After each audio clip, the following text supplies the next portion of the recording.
How do you feel about this author that is on Twitch instead of finishing their book?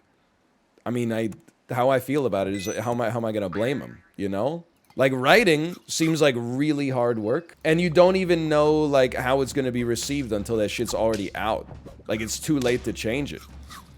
Streaming, you get moment-to-moment feedback, and the duties of the job are like insanely easy. I think if anybody on Earth like loves the spirit of their job, like if you love being a lawyer, if you love the law but you hate doing lawyer stuff, you should just become like the law guy. Twitch.tv/the law guy. Every day, react to r/legal advice, r/shitty legal advice. Pivot your career into talking about your career instead, and preserve your mental health. That's Legal Eagle. I honestly, with God as my witness, I did not know that that already existed, but it makes perfect sense. If anything, it strengthens my case. Just do it after writing the third book in a trilogy. Listen, as like a consumer of things, that chest, I would love it if everything I loved got finished.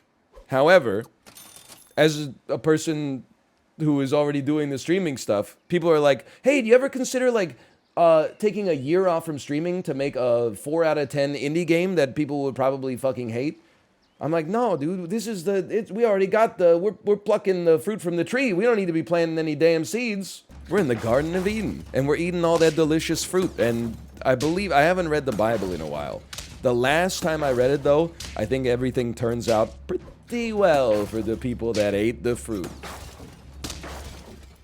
Last time I checked the story of the world, well, it was Adam and Eve in the Garden of Eden. One of them ate the forbidden fruit, and now we have smartphones. So, mistake?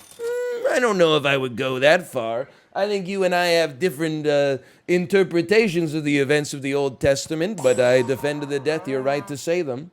I mean, you don't have to, it's not compulsory. You shouldn't have to participate in Halloween if you don't want to. It's just like, I mean, I would love to give out candy. Where it's like the opposite. I feel like usually people are like, oh, it's so annoying that we're expected to give out candy. We're in like the opposite camp where I'm like, oh, it's so annoying. All I want is for people to come to our house so we can give them candy. But instead, we got to go elsewhere to experience the Halloween spirit. Give out candy? What do you, we don't have any, I literally was just, are you paying attention?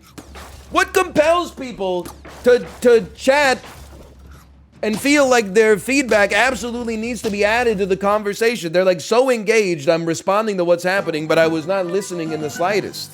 That's for real world conversations. On Twitch, please bring your best behavior.